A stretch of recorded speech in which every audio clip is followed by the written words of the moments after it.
Mavs fans. Welcome to Pod Maverick After Dark. I'm Kirk Anderson, joined as always by Josh Bowe. We're coming to you on Thursday night, January 15th, second night of a back-to-back for the Dallas Mavericks, where they just beat the Utah Jazz like they stole something, 144 to 122. Josh, how are you? Doing okay. What's really funny is I think normally with a game like this, it's let's just talk about what we got to talk about and move on. But I think both of us might have some surprisingly maybe hot takes coming out of this game. So I'm curious how this podcast is going to go. I honestly start with the good. I honestly didn't watch this one that closely when the Mavericks jumped out to like a 15-point lead. Kind of chaotic at my home tonight with like everyone but me sick. And so all of a sudden it became, all right, well, the Mavericks are just going to boat race these guys. I did expect the Jazz to sort of make a run because it's not like the Mavericks are able to hold on to a lead, but that never really happened. And we got to see, it's like both these teams shot the ball really well. The Mavericks just shot a little better. The Jazz didn't shoot well till the fourth quarter. Till the fourth quarter, so a lot of those numbers are rounded up. At one point, the Jazz were like 1 of 18 from three, and it kind of looked like a mirror image of the game the Mavericks played against the Nuggets, where they weren't able to hit any threes. So it was, this is one of these games where like the highlight coming out of it, if you have something that you want to talk about that's a positive thing, is that Klay Thompson climbed up further up the NBA all-time three-point make list, passing Damian Lillard, which – I mean, we could, and if we could and should spend some time on it, because it's pretty remarkable when you see just like the gross like figures between like him and his former backcourt mate Steph Curry, where they have a combined 6,000 made threes. He basically missed 2 seasons. Yes. So point leaders. What is the group here? I mean, if leaders. Yeah, he has 2,800. And Klay or over 2,800, and Steph Curry has 4,200. That is over 7,000 made threes. Right. How now I'm curious, like he would be, and he missed 2 seasons. Like that's I was gonna say he would be right near James Harden for second place right now if he didn't miss those 2 seasons. Yeah. I mean, and his career is, I hope people look back on it fondly in the sense of where there's this drive by some folks to want to diminish a guy like Klay Thompson because he wasn't ever a superstar, like the superstar. It's not like he was Peja Stojakovic the one year all the Kings got hurt, and so he had to carry the way Peja did. He's a all-star, all NBA level shooter and historical great that is best as like a third wheel. That's still incredible. And he's been so fun to watch. He has so many like high points in terms of his career, 900 games played, which he passed just a little while ago. And he missed, 2 years at the tail end of his prime due to injury and has come back. And he's 2 worst injuries you could suffer back to back. Mm-hmm. And whether apparently one of them might have been he played a role in it, but I'm not here to judge that. And it's like the way things ended in Golden State probably wasn't what he wanted, but he's forging ahead. And I like the guy watching the guy play basketball and getting to see him move up a record board. That's going to be one of these that's I think sort of increasingly hard to move up the chain. You look at this list here. And Reggie Miller's still 7th. Reggie Miller hasn't played basketball in a long time. When did Miller retire? Miller retired in 2005. It's like you see some of these records, they just get pushed down. It's like, I think like the likelihood with some of this stuff like is guys move up to like the over 2,000 makes is kind of an impressive list when you're looking at it. And I think that's where we'll start to see, but like, the fall off between 2,500 and up, like Reggie Miller has 2,560, and then it's LeBron, and then Damian Lillard, and then Klay. Like that, it's not that these records are going to be unbreakable, but they just become increasingly difficult to even approach over time because you have to stay healthy. teams have to keep shooting threes at volume. I think that's sort of the special sauce here, is that Curry and Clay were involved in a high volume 3-point shooting offense during a peak 3-point and pace era. And I know offenses keep going up, but it's not necessarily, you started to see kind of a come down with certain teams with the 3-point shooting. I don't know. Maybe I'm talking out of my ass. No. I'm with you. And I think, it should, in a season that's not going to have a lot to celebrate, you should celebrate these moments, right? And Clay has been nothing but a consummate professional. He was like really jacked up in this game. Like he forced a turnover and like threw the Tiger Woods fist pump. Like he just won the Masters like in 2005. And I was like, and the Mavericks were up like 28. And I was like, oh man, like Clay cares about ball. Like he is competitive. He wants to win, and we'll see where that leaves him. We'll see if that leaves him in a Mavs uniform after this. But the fact that like nothing has come up, no stink, he gone to the bench, which was like what led to his exit in Golden State. So I don't know if he's just grown from that or he's in a better place, but whatever. Like it's just cool, and it helps. Like it's infectious. That enthusiasm for the game is helpful. And I think like the main point before we get into anything else is just like kudos to the Mavericks for like taking their job seriously in a world where it's really hard to want to do that sometimes. And I get it. We all clock in and we're like, I don't want to be here. But also we don't get paid, $800,000 every day for our jobs like some of these guys do or more. So like it's an entertainment product. Yeah. I want it to be fun. And the Mavericks held up their end of the bargain, even when they had no reason to.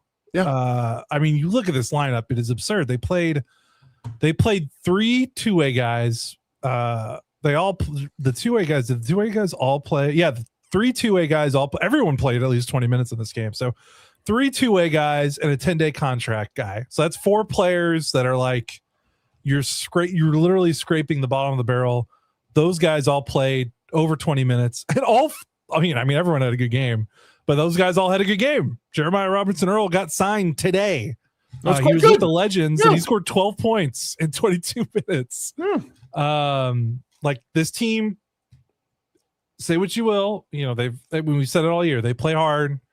If nothing else, if you're even the staunchest critic of Jason Kidd, and Lord knows we both have had our criticisms on this podcast, on our website over the years, like you cannot deny that he has totally role reversed the culture setting that he did when he was with Brooklyn and Milwaukee compared to what he's done in Dallas. It is a complete 180 from those stories that we heard. And he, quibble with the X's and O's, quibble with in-game management. He has set a standard of we're going to give a shit and we're going to play hard regardless of who's on the floor. And that's something to commend. This is a great quote from Moussa Cisse because he went to the podium tonight, which is it's got to be fun for a two-way guy to kind of be the focus of attention. What he was kind of asked about Klay Thompson's record, and his response was, "I haven't had one triple, so that's a lot." I like spoken that one. Like a true pure old school big man. Big man. It's like, yeah, that's really a lot. Like I can't. I mean, that's just so many 3-pointers. Like it's just so many 3-pointers. My goodness. And Steph has 4,200.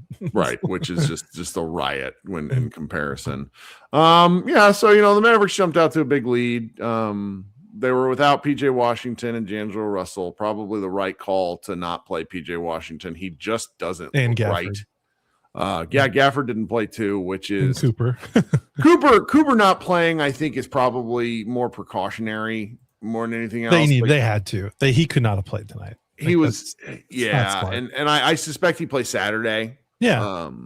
Just because he's that kind of player. But it's like at a certain point, the grind of these games, you just got to protect the players from themselves. Gafford in particular, we were kind of critical last night. It's like if you're going to trade the guy needs to be playable.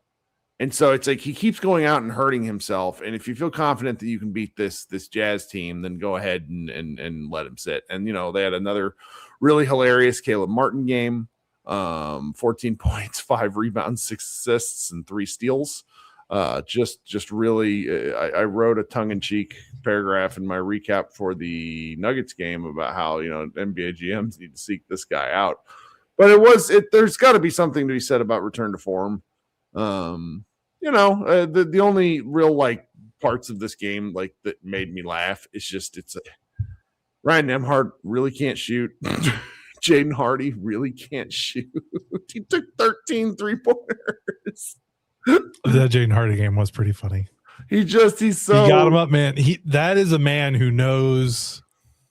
I think he knows the clock is ticking. He doesn't know how many more shots he's gonna have left in his NBA career. And again, he scored 18 points. He got to the line 6 times. He had 5 dimes. If there's a Jaden Hardy truther out there, I'm not mocking the guy, and so much as it's just his situational unawareness is incredible. He does this whether it's the NBA Finals or whether it's a pickup game on a Tuesday. It's kind of commendable. I agree. It's one of his skills. He'll never be scared of shooting, which is when you're a role player, that's actually a pretty vital skill that you need to have.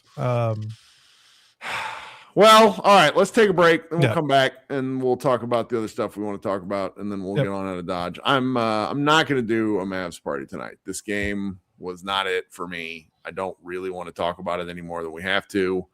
And my household is sick, so I should probably make myself available to take care of these sick people. So we will be right back after these ads. So thanks for hanging with us.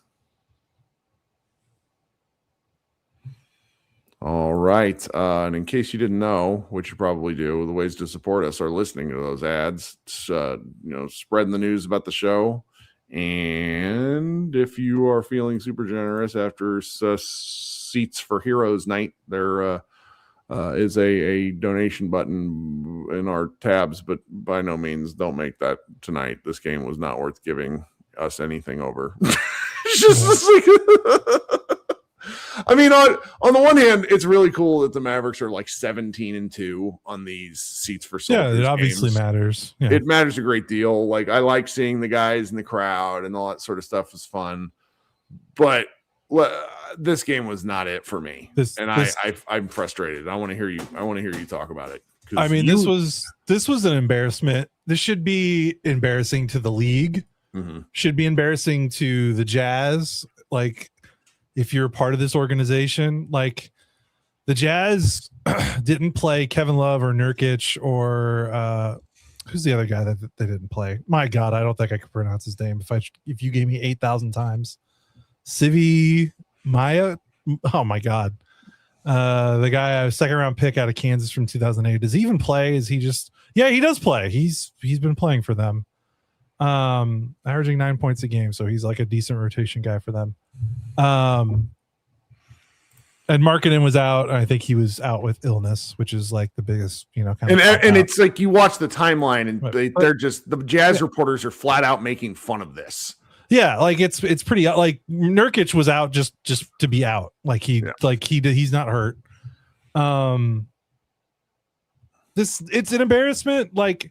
When people talk about the NBA and what's wrong with the NBA, and I hate these conversations because I don't really care if the ratings are good or the ratings are bad because I get it, but the NBA is not going away. When we talk about ratings, they might get bad, but people talk about ratings the NBA is going to fold, and there's not going to be an NBA when we wake up one day. That's just not going to happen in our lifetimes unless something really crazy happens. That's going to be unrelated to TV ratings. Right. But when people talk about that, they're let's change the rules. Let's change how much 3-pointers are worth. Let's move the 3-point, rules that would drastically change how the game is played. Right. I have an idea. Why don't people give a shit about the games? Because they don't. How many games are there every season? You flip it on and it's oh, these teams don't care. I'm just going to flip it on.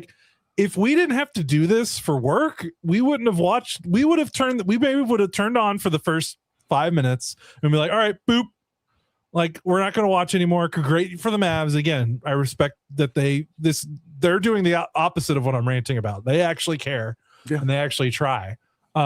even in spite of what would be best for the organization technically on paper. Like, I can't take these games anymore where it's just like, oh, this team's losing because they don't want to play hard.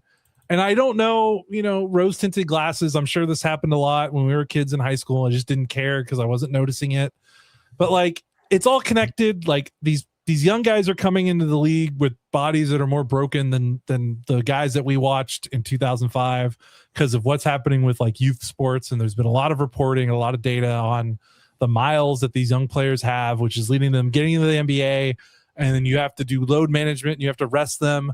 Or they fall into a million pieces because they've already been run ragged as 13, 14, 15-year-olds. And that's not what the human body is. They only play one sport. And there's been a lot of data, like, athletes that play multiple sports in their developing years, like it's better for them.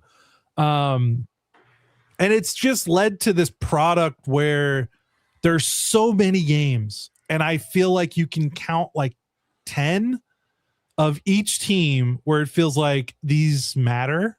And maybe I'm being a little over dramatic there. Like the teams that are better, obviously they play more than that. But there's so many games every night where it's just like this game does not matter. It's literally two teams that wish they both could lose. And I know a lot of other sports have that. Baseball has a war of attrition with how many games they played. And they've tried to do things to change their game up. But like, the NFL has plenty. I've watched a lot of crappy NFL games over the last 5 to 6 years as well with how these teams have like these awful quarterbacks that have been playing lately.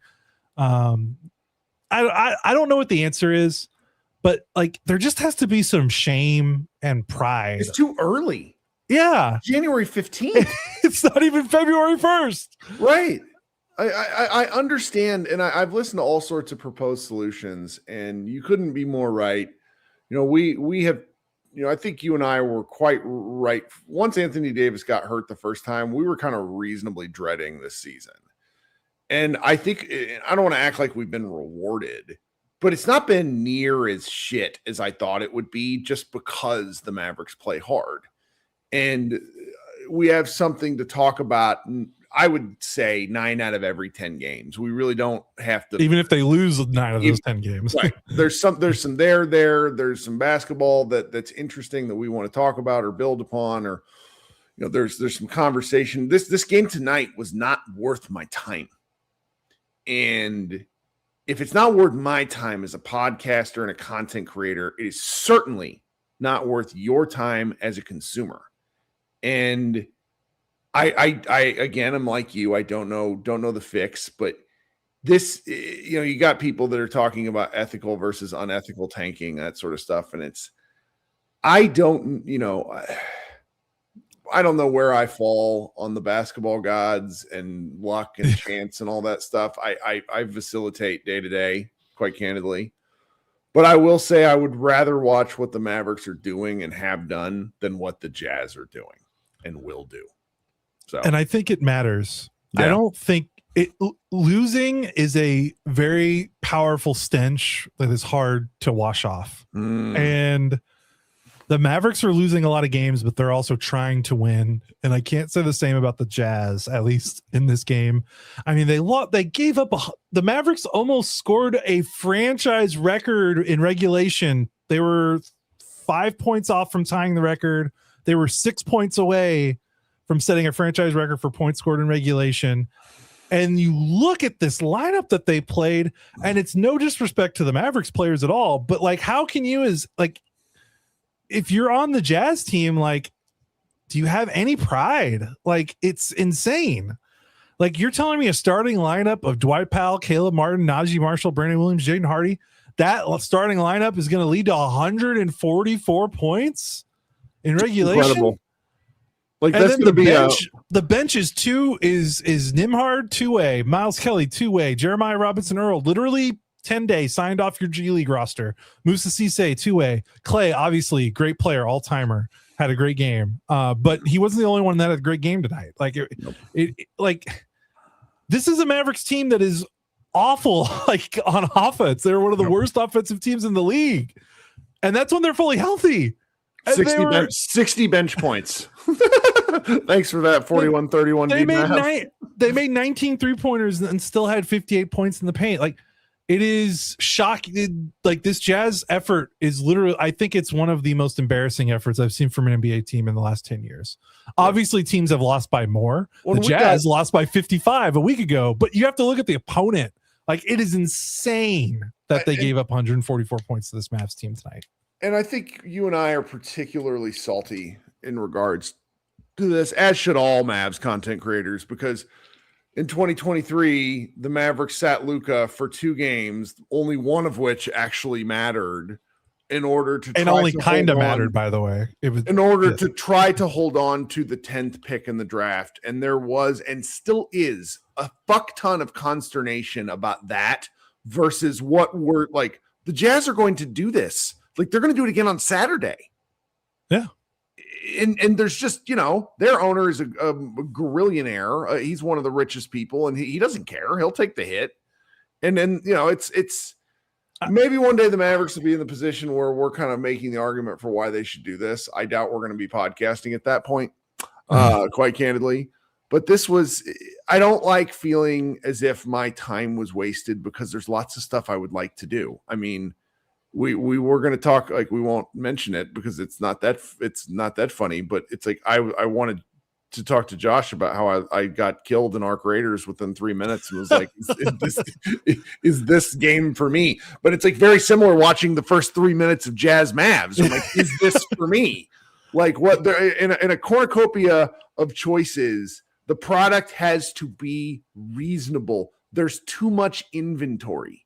These guys don't get to demand so much money.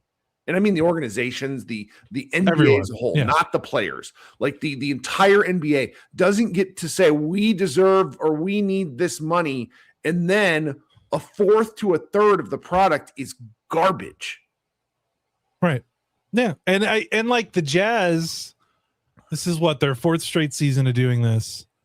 Like, I truly believe that it's going to be hard for them whenever they feel like they've actually gotten the players that they want to then flip that switch and be like, let's be good now. Yeah. Like the bad habits that they are potentially forming right now is stuff that's going to be really hard when they do, let's say they do win the lottery this year, or they get a top 3 pick and they get the player they feel like is finally going to be the star, where they go, okay, let's actually push our chips in and let's try. And it's like, you've just told everyone in this organization to not give a shit for 4 years. Now it's all of a sudden it's going to be like, now we got to try to win. There's no consequences to any of this. Like we were talking about in our Slack. Europe has it correct with in terms of relegation. Relegation is just such a powerful influence, and obviously the NBA, no American sports league is set up for it. But like, that's the solution. Yeah, is actual consequences. All right, and we were talking about this in Slack during the game. Like, someone was like, "Is Will Hardy actually a good coach?" Like, everyone talks about he's a good coach, but this team has been dog water for 4 years. And yeah, some of that's not his fault, but also like, it's got to be part of his fault. And it's like, he's signed like 15 contract extensions despite all the losing. Like, eventually your job performance has to matter. Like, how can you tell the players that winning matters when it's like, we're going to keep extending our coach despite losing all these, like, and again, I'm not trying to say it's Will Hardy's fault, but like, it sets a culture of, again, this doesn't matter. And if you say that, I feel like it's kind of like that Pandora's box. It's hard to put it back in the bottle. Like, the Mavericks are still, by the way, you can lose and still try. Like, just look at the Mavericks. They've lost a lot of games. Yep. I truly believe that what the Mavericks are doing this season, despite the fact that they have made a laundry list of roster building errors and mishaps in the last 18 months. That's saying it lightly, obviously. I still think they have a better runway going forward, because I think whenever they feel like they have the pieces around Cooper Flag to go back in and be a contender again, whenever they clean their books up and they move on from the veterans that they need to move on from, and they reset the timeline, like, they're developing habits now that's going to pay off later. And another example of this is like the process 76ers. And I feel like some people try to like take a victory lap on them when Embiid got good and they started going back to the playoff. They've never made the Eastern Conference Finals. They didn't win a second round series. It's a complete failure. Yeah. It's just fun. And they finally have hope now, because I feel like Maxey and Edgecombe and I feel like Embiid is like the only remnant of that era. Like, I feel like that franchise has finally started to move on because now you've got guys in that building that aren't used to just stinking because nothing mattered. Like Maxey doesn't know that. He just knows playing fucking hard every game. So does VJ Edgecombe. Like they had to kind of get all the ghosts out of that building before I think they kind of started to turn it around. I don't think that's a coincidence either. So yeah, I just hate it. I hate watching these kind of games. But again, kudos to the Mavs for being professional and taking their job seriously. And you know, that's it's insane that's commendable. Like, I can't believe I'm just like, man, they played hard. That's awesome. Like, that should be, that's the default baseline. Yep. Like I don't, it's stupid. I hate it. I hate this. Well, and we get to watch the same two teams play again on Saturday, and I just hope it's not like this. I mean, same team twice in a row in the regular season is actually quite difficult because human nature sets in, and if the Mavericks have the same injury woes, it's gonna be in everybody's head that they hung 144 on this team, so it's like they're naturally going to take them lighter. But I just hope we see a better actual basketball game. I mean, I like some of the Jazz players. You know, Bryce Sensabaugh, I think, was 10 of 15 from the floor. Like, he's fun. God, what's the guy's name from Louisville? Keontae George. Yeah, really fun. Like, they just, you know, the problem is I think their superstar is Laurie, and they keep wanting to hold on to him to trade him for something. Only you're never like Danny Ainge is such an ass. He's never going to do it, and so it's just. They're wasting Laurie. They're wasting these younger players who aren't bad. Like, make a push. Have a little bit of pride. The difference between I'm tired of like hearing the discussion about the odds because we've seen too many teams jump. The odds are flattened enough, and maybe the NBA flattens them some more. But you can't play to a 1 in 5 chance of getting or whatever it is. Like, the odds are not good enough. They're just not. And no, it's like you also may be in a draft that is historically weak. I mean, that's one thing, you know, we've talked about this before, and now we're going too long, but I'm going to talk because I can't help myself. Mark Cuban pushed all his chips in 2000, like right after he bought the team. The Mavericks used a ton of draft capital in 2000. 2000 is historically one of the worst NBA drafts by a mile. The only player of consequence the Mavericks got out of the 2000 draft was Eduardo Najera in like a late second round pick. Everybody else that they had just wasn't up to snuff. And sometimes that happens. You just like you can't play the odds in this sort of thing. You just got to go do what you can do. I mean, the Pacers are probably the best example of this league wide because I don't think they have very many draft picks lower than 8. Like, if you go look at like all their draft picks the last like 30 years, they just have this huge swath of dudes that they've like Paul George that they selected, and they just keep being decent, you know, or they make the right move and you go get Halliburton. I mean, it's just you gotta like you can't just I want this easy button path, and that's what some of these teams take, and then they live in purgatory because of that take. So, right, yeah, with you. I'm with you. Let's do it again Saturday. Yeah. Okay. See you Saturday. All right. It's been Kirk Henderson and Josh Bell. Everybody be good. Well, maybe I'll host a Mavs party then, but I'm tired. So everybody be good. Talk soon. Go Mavs.